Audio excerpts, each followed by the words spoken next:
Holmes terminó de leer detenidamente una nota que le había llegado con las últimas cartas. Luego, con una risita sarcástica que en él era lo más parecido a una risa, me la pasó. Creo que se encuentra en el límite de la combinación de lo moderno con lo medieval, de lo práctico con la fantasía más desenfrenada, dijo. ¿Qué le parece, Watson? Leí lo que sigue. 19 de noviembre. Asunto: vampiros. Estimado señor, nuestro cliente, el señor Robert Ferguson, de Ferguson & Marhead, comerciantes de té de Mincing Lane, nos ha hecho una consulta en un comunicado de la misma fecha en referencia a los vampiros.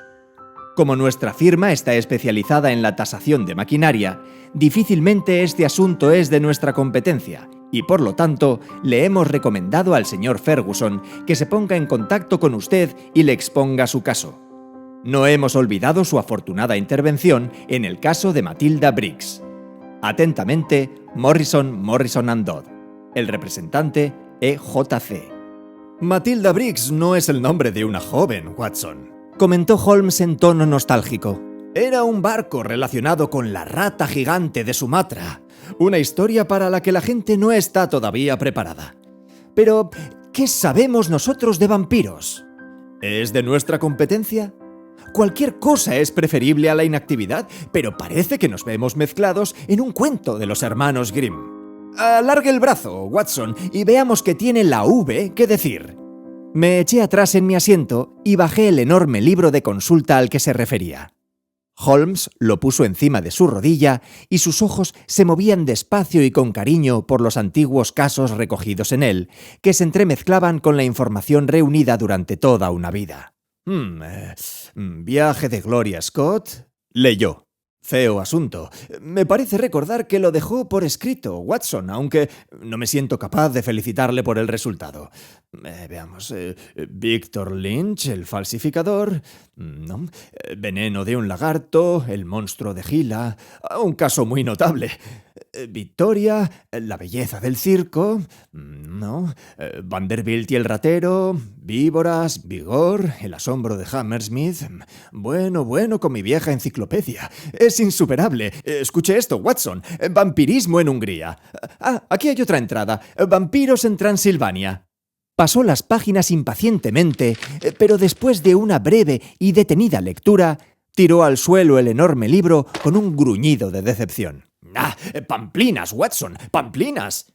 ¿Qué tenemos nosotros que ver con cadáveres vivientes que solo podemos encerrar en sus tumbas atravesándoles el corazón con una estaca? Es una pura locura. Pero, respondí yo, ¿y si el vampiro no fuera necesariamente un muerto? Una persona viva podría adoptar ese vicio. Por ejemplo, he leído que hay viejos que se beben la sangre de los jóvenes con el fin de mantenerse en su plenitud. Tiene razón, Watson. Aquí se menciona esa leyenda en una de estas entradas. Pero, ¿debemos prestarle atención seriamente a ese tipo de cosas? Esta agencia tiene los pies en la tierra y así debe seguir siendo. El mundo es demasiado grande para nosotros. No necesitamos dedicarnos a los fantasmas.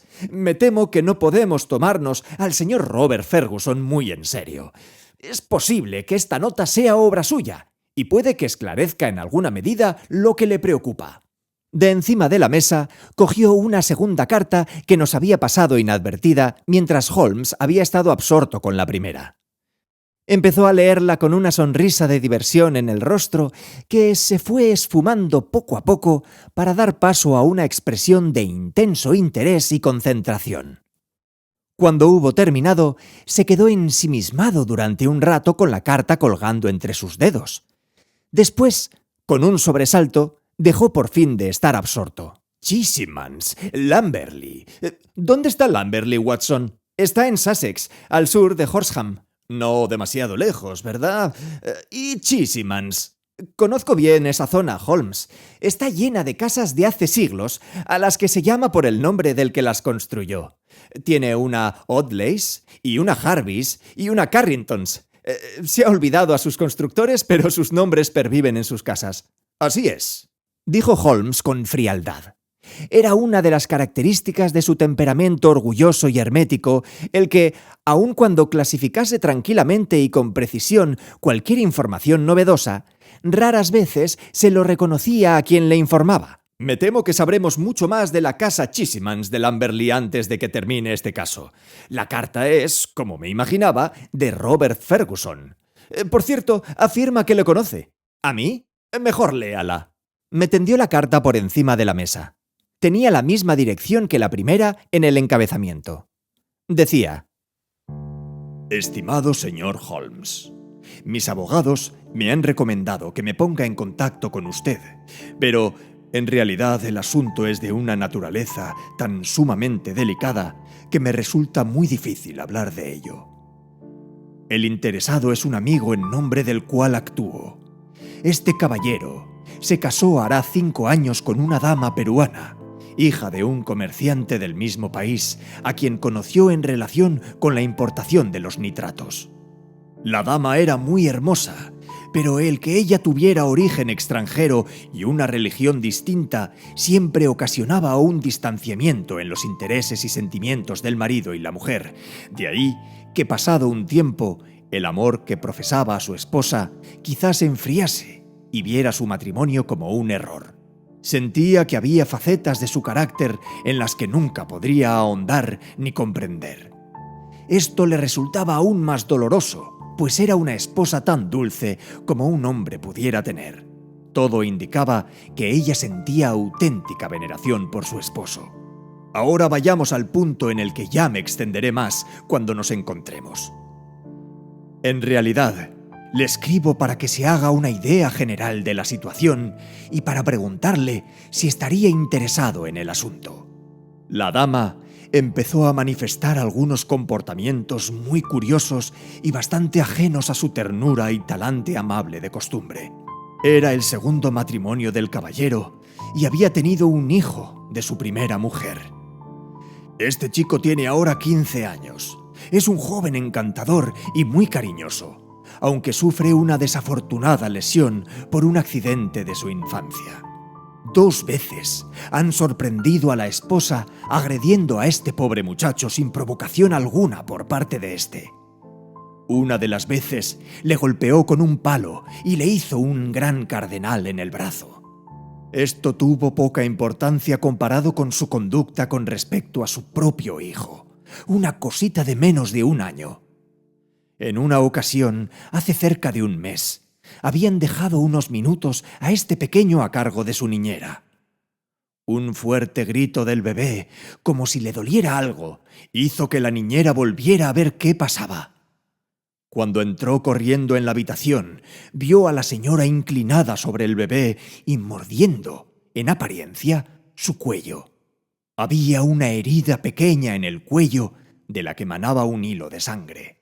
La niñera se quedó tan horrorizada que quiso llamar al marido, pero la dama le imploró que no lo hiciera y hasta le pagó 500 libras para comprar su silencio. No le dio nunca una explicación y por el momento dejaron a un lado el tema. Sin embargo, a la niñera aquello le había causado una impresión espantosa y desde entonces empezó a vigilar estrechamente a su señora y no bajó la guardia en lo referente al bebé, a quien quería de todo corazón. Le pareció que, del mismo modo que ella vigilaba a la madre la vigilaba a ella, y que cada vez que se veía obligada a dejar al bebé solo, allí estaba la madre para estar con él. Día y noche protegía la niñera al niño, y día y noche la madre, sigilosa y acechante, parecía estar aguardando como un lobo a un cordero. Debo escribirle lo más increíble de todo, pero le ruego que se lo tome en serio, porque la vida de un niño, y la cordura de un hombre dependen de ello. Al final, llegó un día terrible en que no se le pudieron ocultar más los hechos al marido. A la niñera la traicionaron los nervios. Ya no podía soportar la tensión por más tiempo y le confesó todo al hombre. A este le pareció una historia tan descabellada como quizá le parezca a usted en este momento. Sabía que su esposa era una esposa cariñosa y, salvo los ataques a su hijastro, una madre cariñosa. ¿Cómo iba ella, entonces, a causarle daño a su pequeño? Le dijo a la niñera que estaba delirando, que sus sospechas eran cosas de lunática y que no toleraría esas calumnias contra su señora. Mientras hablaban, oyeron un repentino grito de dolor. Niñera y señor se precipitaron al cuarto del bebé. Imagínese lo que sintió, señor Holmes, al ver que su esposa se estaba poniendo en pie tras estar arrodillada junto a la cuna y ver sangre en el cuello desnudo del niño y en la sábana. Con un grito de horror, giró el rostro de su mujer hacia la luz y vio sangre alrededor de sus labios. Fuera de toda duda, había bebido sangre del pobre bebé. Así está el asunto ahora mismo. Ella está encerrada en su habitación. No ha dado explicación alguna. El marido se ha vuelto medio loco.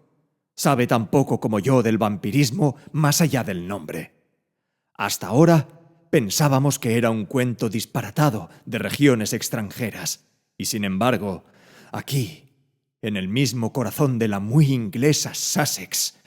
Bueno, acerca de todo ello podemos hablar con usted por la mañana. ¿Me recibirá? ¿Utilizará sus enormes aptitudes para ayudar a un hombre trastornado? Si es así, haga el favor de enviar un telegrama a nombre de Ferguson, a Chisimans, Lamberley, y estaré en su domicilio alrededor de las 10. Atentamente, Robert Ferguson. Postdata. Creo que su amigo Watson jugaba al rugby en el Blackheath cuando yo jugaba en la posición de 3/4 del Richmond. Es la única referencia personal que le puedo dar. Naturalmente que me acuerdo de él, comenté, dejando a un lado la carta. Bob Ferguson, el alto, el mejor 3/4 que haya tenido Richmond alguna vez. Siempre fue un buenazo. Es muy propio de él preocuparse tanto por la suerte de un amigo. Holmes me miró con aire meditabundo y negó con la cabeza. Nunca sé dónde tiene sus límites, Watson, me dijo. Todavía hay en usted posibilidades por explorar. Tome nota de un telegrama como la buena persona que es. Estudiaré su caso con mucho gusto. ¿Su caso? No debemos dejarle pensar que esta agencia es una casa de idiotas. Por supuesto que es su caso. Envíele ese telegrama y olvidémonos del asunto hasta mañana. A las 10 en punto de la mañana siguiente, entraba Ferguson en nuestro domicilio. Yo lo recordaba como un tipo alto y flaco, de pies ligeros y buena cintura, que lo habían llevado a sobrepasar muchas veces a la zaga contraria. Seguramente no haya nada más penoso en esta vida que ver la decadencia de un buen atleta al que uno ha conocido en su plenitud. Había echado a perder su magnífica figura. El cabello rubio le escaseaba y llevaba los hombros caídos. Me temo que le causé la misma impresión. ¿Qué hay, Watson?, me dijo con una voz que seguía siendo grave y afectuosa. No se parece ya mucho al hombre que era cuando le empujé por encima de las vallas contra el público del Old Deer Park. Me imagino que yo también he cambiado un poco, pero lo que más me ha avejentado ha sido lo sucedido estos últimos días. Veo por su telegrama, señor Holmes, que es inútil fingir que represento a nadie. Es más sencillo ser directos, dijo Holmes. Naturalmente. Pero puede imaginarse lo difícil que resulta cuando se trata de una mujer a la que tiene la obligación de ayudar y proteger. ¿Qué puedo hacer? ¿Cómo ir a la policía con una historia así? Y a pesar de todo, hay que proteger a los chicos. ¿Es una locura, señor Holmes? ¿Es algo hereditario? ¿Ha visto algún caso similar a lo largo de su trayectoria profesional? Por el amor de Dios, deme algún consejo, estoy desesperado. Es muy comprensible, señor Ferguson. Ahora, siéntese aquí y serénese, y respóndame a unas pocas preguntas con claridad. Le puedo asegurar que yo no estoy en absoluto desesperado y que confío en encontrar alguna solución. Antes de nada, dígame qué medidas ha adoptado. ¿Su mujer sigue cerca de los niños? Tuvimos una bronca espantosa. Es una mujer muy dulce, señor Holmes. Si hay alguna mujer que haya querido a un hombre en cuerpo y alma, es ella. Le llegó al alma el que descubriera su terrible e increíble secreto. Ni siquiera quería hablar de ello. No respondió de ninguna manera a mis reproches, salvo mirarme con una especie de desvarío y desesperación en los ojos. Luego fue precipitadamente a su habitación y se encerró allí. Desde entonces se ha negado a verme. Tiene una criada que está con ella desde antes de casarnos, una tal Dolores, que es más una amiga que una sirvienta. Es ella quien le lleva la comida. Entonces, el niño no se encuentra en peligro inminente. La señora Mason, la niñera, me ha jurado que permanecerá a su lado día y noche. Puedo confiar absolutamente en ella. Estoy más intranquilo por el pobre Jack, porque como le contaba en mi carta, a él ya lo ha atacado 2 veces. ¿Pero le hirió alguna de las 2? No, aunque le pegó violentamente. Resulta más horrible todavía porque el pobrecillo es un lisiado inofensivo. La expresión desolada de Ferguson se mitigó al hablar de su hijo. Podría imaginarse que la condición de mi querido muchacho ablandaría a cualquiera. Se cayó en su infancia y se le torció la columna, señor Holmes, pero en su interior alberga el corazón más tierno del mundo. Holmes había cogido la carta del día anterior y la estaba releyendo. ¿Quién más vive en su casa, señor Ferguson? 2 sirvientes que no llevan mucho con nosotros. Un mozo de cuadra, Michael, que duerme en la casa. Mi esposa, yo, mi hijo Jack, el bebé, Dolores y la señora Mason. Eso es todo. Tengo entendido que no conocía muy bien a su mujer cuando se casó con ella. La había conocido hacía solo unas semanas. ¿Cuánto tiempo lleva con ella esa criada, Dolores? Unos años. Luego, en realidad, Dolores conoce mejor la forma de ser de su esposa que usted. Sí, se podría decir que sí. Holmes tomó nota. Sospecho, dijo, que puedo ser más útil en Lamberley que aquí. Es un caso en el que se impone que investigue sobre el terreno. Si la dama permanece en su habitación, nuestra presencia no le causará molestias ni inconveniente alguno. Nos alojaremos en la posada, por supuesto. Ferguson se mostró aliviado. Tenía la esperanza de que viniera, señor Holmes. Hay un tren magnífico a las 2 que sale de la estación Victoria si le es posible venir. Desde luego que nos es posible ir. Ahora mismo estamos ociosos. Puedo dedicarle todas mis energías. Naturalmente, Watson viene con nosotros. Pero hay 1 o 2 aspectos que deseo tener muy claros antes de empezar. Esta infeliz dama, según creo, parece haber atacado a ambos niños, al hijo de usted y al suyo propio. Así es. Pero las agresiones adoptan diferentes formas, ¿no es cierto? Ha pegado a su hijo, una vez con un palo y otra con las manos desnudas de manera muy violenta. ¿No dio ninguna explicación de por qué lo golpeaba? Ninguna, excepto que lo odiaba. Es lo que decía una y otra vez. Bueno, se han dado casos así entre las madrastras. Diríamos que se trata de celos póstumos. ¿Es celosa por naturaleza? Sí, es muy celosa. Celosa con toda la impetuosidad de su vehemente amor tropical. Pero el chico tiene 15, según creo, y es probable que mentalmente sea muy maduro para su edad, dado que su cuerpo tiene limitada la acción. ¿No le dio una explicación de esas agresiones? No, me aseguró que no había motivo alguno. ¿Antes de aquello, se llevaban bien? No, nunca se apreciaron lo más mínimo. Pero a pesar de ello dice que es cariñoso. Nunca ha habido un hijo que adore más a su padre en este mundo. Mi vida es su vida. Le fascina todo lo que digo o hago. Holmes volvió a tomar nota. Durante un rato se quedó absorto en sus pensamientos. Sin duda, usted y el chico pasaban mucho tiempo juntos antes de este segundo matrimonio. Estuvieron muy unidos, ¿verdad? Muchísimo. Y sin duda, el chico, que es tan cariñoso por naturaleza, sentía veneración por el recuerdo de su madre. Veneración absoluta. La verdad es que parece un chico muy interesante. Otro detalle más acerca de las agresiones. Los extraños ataques contra el bebé y las agresiones contra su hijo se produjeron por la misma época. Así fue en el primero de los casos. Parecía que se hubiese adueñado de ella alguna especie de exaltación y que desahogase su rabia con ambos. En el segundo de los casos, Jack fue el único que la padeció. La señora Mason no tiene queja de ella con relación al bebé. Desde luego, eso complica el asunto. La verdad es que no le sigo, señor Holmes. Probablemente no. Uno elabora teorías provisionales y espera que el tiempo o un conocimiento más detallado las hagan saltar en pedazos. Una mala costumbre, señor Ferguson, pero el ser humano es débil por naturaleza. Me temo que su viejo amigo ha ofrecido una visión exagerada de mis métodos científicos. Sin embargo, solo le diré que en este momento su problema no me parece irresoluble y que puede contar con que estaremos en la estación Victoria a las 2.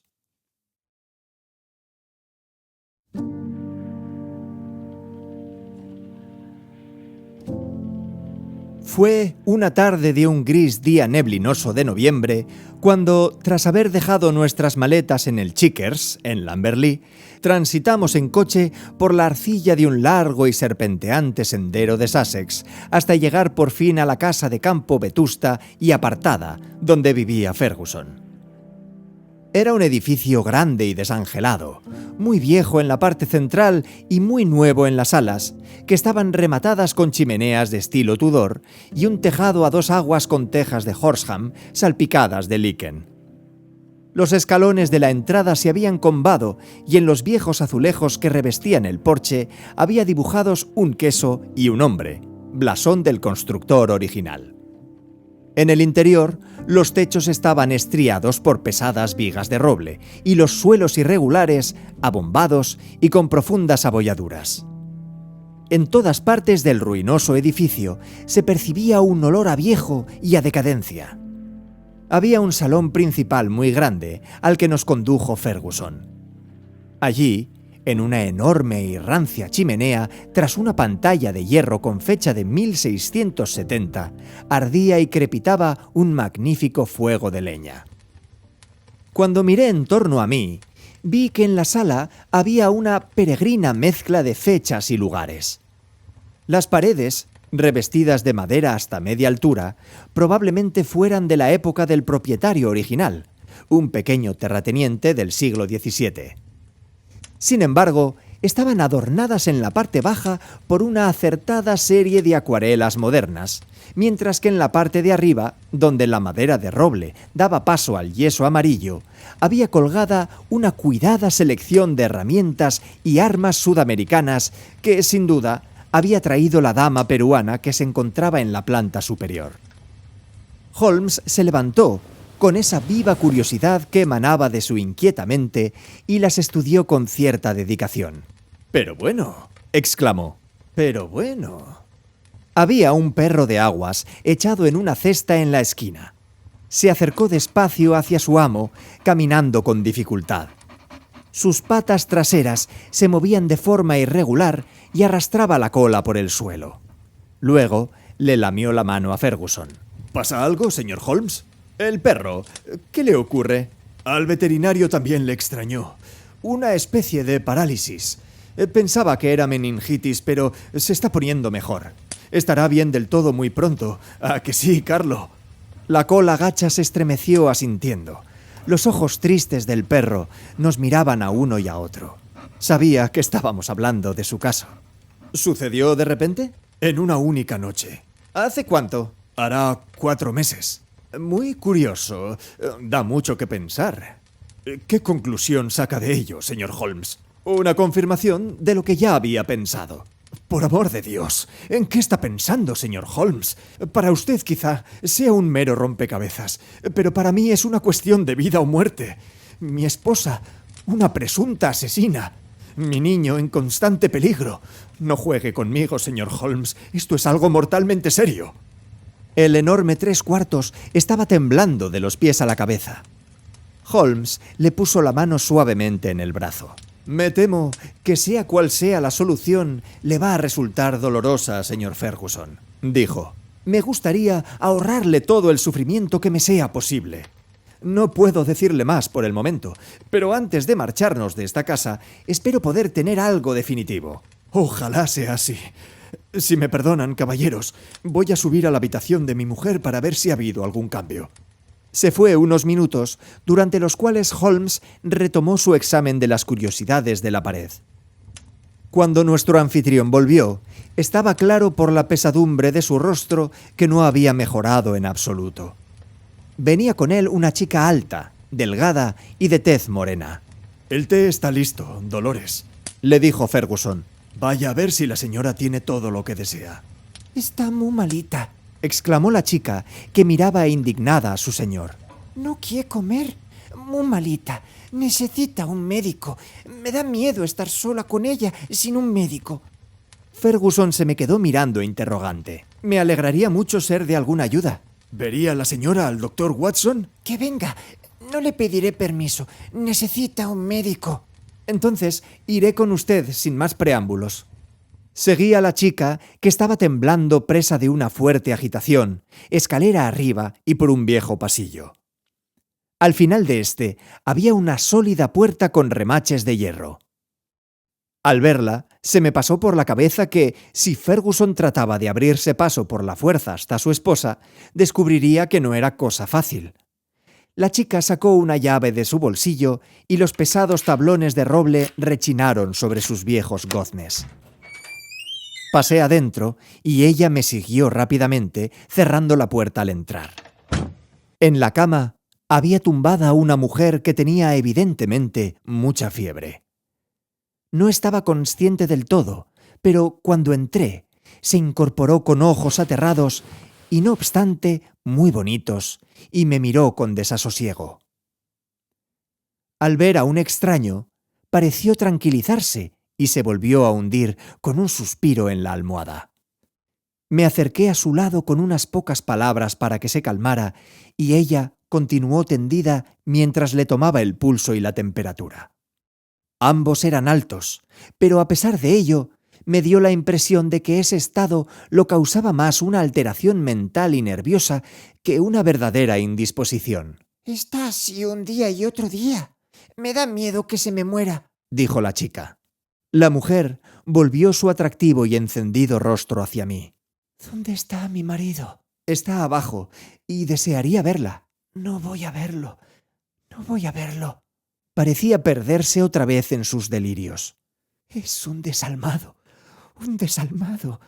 Ay, ¿qué tengo yo que ver con ese diablo?» ¿Puedo ayudarla de alguna manera? «No. Nadie puede ayudarme. Es el fin. Se ha estropeado todo. Haga lo que haga, se ha estropeado todo». La mujer debía de estar sufriendo alguna clase de extraño delirio. No lograba imaginarme al honrado Bob Ferguson actuando como un desalmado ni como un diablo. «Señora», le dije, «su marido la quiere muchísimo. Está muy triste por estos sucesos». Volvió a dirigir hacia mí aquellos impresionantes ojos. «Me quiere, sí. Pero ¿acaso yo no lo quiero? No lo quiero hasta el punto de sacrificarme a mí misma en lugar de romperle el corazón. Así es como yo le quiero. Y a pesar de todo eso, ha sido capaz de pensar que yo... capaz de hablar de mí de esa manera». Le desborda la pena, pero no logra entenderlo. No logra entenderlo, pero debería confiar. ¿No quiere verlo?, le sugerí. No consigo olvidarme de esas palabras horribles, ni de la expresión de su rostro. No quiero verlo. Ahora váyase. No puede hacer nada por mí. Dígale únicamente una cosa. Quiero a mi hijo. Tengo derecho a mi hijo. Ese es el único mensaje que le quiero transmitir». Volvió el rostro hacia la pared y no dijo nada más. Bajé de nuevo al salón, donde Ferguson y Holmes seguían sentados junto al fuego. Ferguson escuchó de mal humor mi resumen de la entrevista. «Pero, ¿cómo voy a enviarle al niño?», dijo. «¿Cómo sé que no le va a dar otro extraño arrebato? ¿Cómo podré olvidarme alguna vez de cómo se levantó de su lado con su sangre en la boca?». Se estremeció al recordarlo. El niño está a salvo con la señora Mason y debe quedarse con ella. Una elegante doncella, lo único moderno que habíamos visto en la casa, había traído un poco de té. Mientras lo estaba sirviendo, se abrió la puerta y entró un joven en la habitación. Era un chico singular, pálido de cara y rubio de pelo, con unos ojos azul claro nerviosos que se iluminaron con un brillo súbito de emoción y alegría cuando se detuvieron en los del padre. Se precipitó hacia él y le rodeó el cuello con los brazos impetuosamente, con la falta de miramientos de una chica enamorada. ¡Ay, papi! Exclamó. No sabía que llegarías tan pronto. Habría estado aquí para recibirte. ¡Ay, me alegro tanto de verte! Ferguson se liberó delicadamente del brazo con ligeras muestras de incomodidad. ¡Ay, amiguito!, dijo, dando unas palmaditas en la cabeza rubia con mucha ternura. He venido antes porque he convencido a mis amigos, el señor Holmes y el doctor Watson, de que se acerquen a pasar la tarde con nosotros. ¿El señor Holmes? ¿El detective? ¿Sí? El joven nos observó con una mirada muy penetrante y al menos a mí me lo pareció hostil. ¿Y qué hay de su otro hijo, señor Ferguson?, preguntó Holmes. ¿Le importaría que conozcamos al bebé? Pídele a la señora Mason que baje al niño, dijo Ferguson. El chico salió de allí con una curiosa manera de arrastrar los pies, que me sugirió como médico que padecía una lesión en la médula espinal. Volvió poco después y tras él venía una mujer alta y huesuda que llevaba en sus brazos a un bebé precioso de ojos oscuros y cabello dorado, una mezcla fantástica de lo sajón y lo latino. Era evidente que Ferguson lo adoraba. Lo cogió entre sus brazos y se puso a hacerle arrumacos de una manera muy tierna. «Hay que tener valor para querer hacerle daño», murmuró cuando miró el bultito de un rojo encendido en el cuello del pequeño.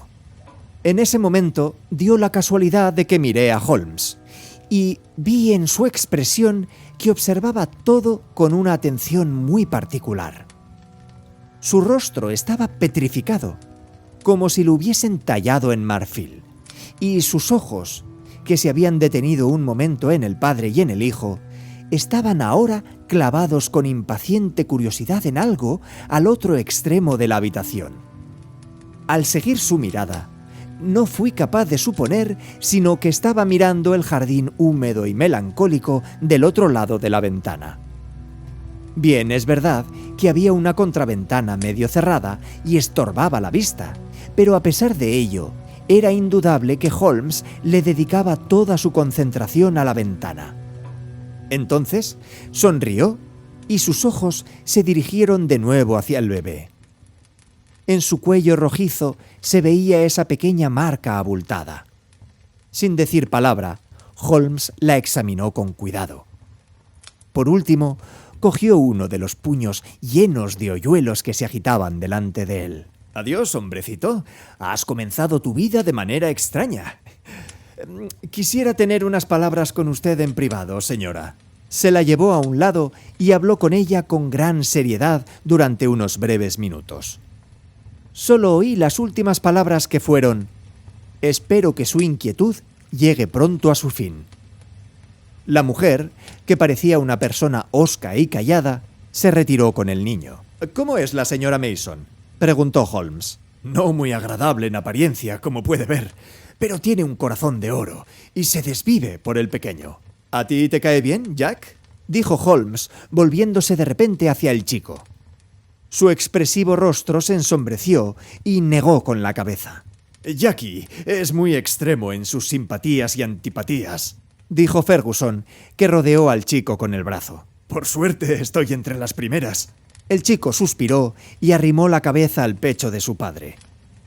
Ferguson lo apartó con delicadeza. «Venga, vete, Jackie, cariño», le dijo y se quedó observando a su hijo con ternura mientras se iba. «Y ahora, señor Holmes», prosiguió cuando el chico había salido, «creo sinceramente que le he hecho venir de manera absurda, porque ¿qué puede hacer usted salvo expresarme su apoyo? Debe de ser un asunto sumamente delicado y complejo, mirado desde su punto de vista». «Desde luego que es delicado», dijo mi amigo con una sonrisa de diversión. «pero hasta ahora no me ha chocado por su complejidad. Ha sido un caso para la deducción intelectual, pero cuando esa deducción intelectual primera queda confirmada punto por punto gracias a un gran número de incidentes independientes, entonces lo subjetivo se vuelve objetivo y podemos decir con seguridad que hemos logrado nuestro propósito.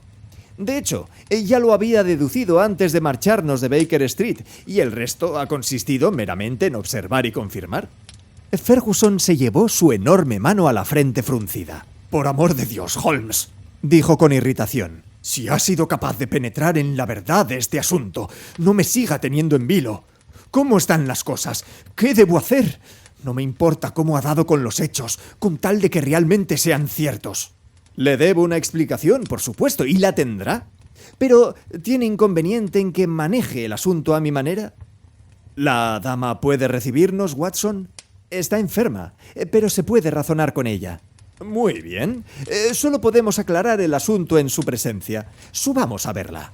No querrá verme, suspiró Ferguson. Ya verá como sí, dijo Holmes, y garabateó unas líneas en una hoja de papel.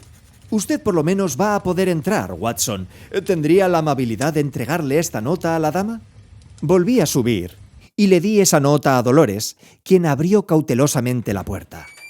Al instante se oyó un grito procedente del interior, un grito en que parecían mezclarse la alegría y la sorpresa. Dolores se asomó afuera. «Los verá. Va a escucharlos», dijo. A mi llamada, Ferguson y Holmes subieron hasta la puerta. Cuando entramos en la habitación, Ferguson dio 1 o 2 pasos hacia su mujer, que estaba incorporada en la cama, pero ella le rechazó con un gesto de la mano. Él se hundió en un sillón, mientras Holmes se sentaba a sí mismo junto a él después de saludar con una reverencia a la dama, que se le quedó mirando con unos ojos desorbitados por la sorpresa. «Creo que podemos prescindir de Dolores», dijo Holmes. «O como quiera, señora. Si prefiere que se quede, no veo objeción alguna. Y ahora, señor Ferguson, le diré que soy un hombre muy ocupado con muchos clientes y mis métodos han de ser breves y directos. La cirugía más rápida es la menos dolorosa. Permítame afirmarle algo que le dejará más tranquilo. Su mujer es una mujer excelente, muy cariñosa y a la que han tratado muy mal». Ferguson se levantó dando un grito de alegría. Pruébelo, señor Holmes, y me sentiré en deuda con usted para siempre. Lo haré, pero para ello debo herirle profundamente por otro lado. Me da igual, con tal de que pruebe su inocencia. Todo lo demás carece de importancia comparado con eso. Permítame exponerle, en tal caso, la serie de razonamientos que me pasaron por la cabeza en Baker Street. La idea de un vampiro me resultaba absurda. Esas cosas no se encuentran entre las prácticas criminales de Inglaterra. A pesar de ello, su explicación era precisa. Había visto cómo la dama se levantaba junto a la cuna del bebé con sangre en los labios. Es cierto. ¿No le vino a la mente que se podía chupar una herida abierta con algún otro propósito que el de extraer sangre de ella? ¿No recuerda a la reina de la historia inglesa que chupó una herida para extraer veneno de ella? ¿Veneno? En Sudamérica forma parte del menaje de la casa. Mi instinto presintió la existencia de esas armas de la pared antes de verlas con mis propios ojos. Podía ser otro veneno, pero a mí me vino ese a la mente. Ese carcaj pequeño vacío junto al arco para pájaros era justo lo que esperaba encontrar. Si alguien hubiese pinchado al bebé con una de esas flechas empapadas en curare u otra droga del demonio, habría supuesto su muerte, a menos que se succionase el veneno. ¿Y el perro? Si uno va a utilizar un veneno así, ¿no lo probaría antes para ver que no ha disminuido su potencia? No había previsto lo del perro, pero al menos supe ver lo que le pasaba y que encajaba con mi reconstrucción de los hechos. ¿Lo entiende ahora? Su mujer temía que en algún momento atacasen a su hijo. Vio cómo sucedía y salvó así la vida del bebé, pero a pesar de todo, no quiso contarle toda la verdad porque sabía cuánto quería usted al chico y tenía miedo de que se le partiera el corazón. ¡Jackie! Lo he estado observando mientras le hacía arrumacos al bebé hace un momento. Su rostro se reflejaba claramente en el cristal de la ventana donde la contraventana hacía de fondo. Vi unos celos, un odio tan feroz como pocas veces he visto en un rostro humano. Miyaki. Tiene que afrontarlo, señor Ferguson. Es más doloroso todavía porque lo que le ha llevado a hacerlo es un amor viciado, un amor maníaco y exagerado por usted, y posiblemente por su difunta madre.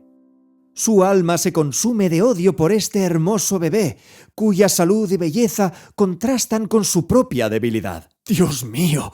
¡Es increíble! ¿He dicho la verdad, señora? La dama estaba sollozando con el rostro hundido en las almohadas. Ahora se volvió hacia su marido.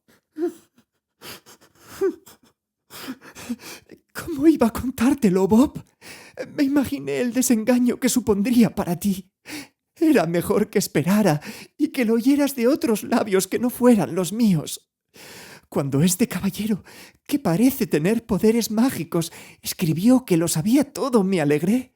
Creo que al señorito Jackie le prescribiría 1 año en el mar, dijo Holmes mientras se levantaba de la silla. Solo hay una cosa en la que sigo a oscuras, señora. Puedo comprender perfectamente sus agresiones contra el señorito Jackie. La paciencia de una madre tiene un límite. Pero, ¿cómo se atrevió a dejar al niño solo estos 2 últimos días? Se lo había contado a la señora Mason. Lo sabía. Ah, claro, lo que imaginaba. Ferguson estaba de pie junto a la cama.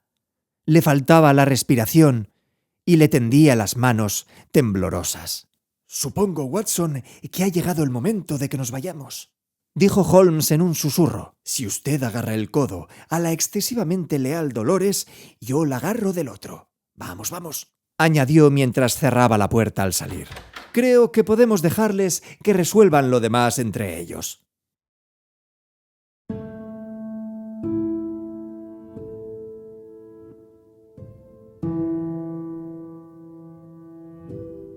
Solo tengo una nota más acerca de este caso.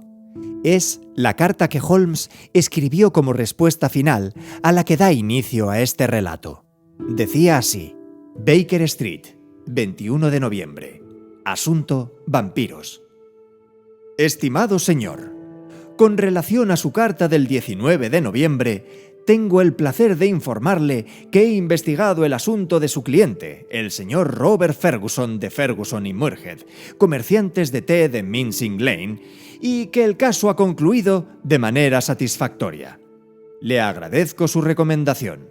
Sinceramente suyo, Sherlock Holmes.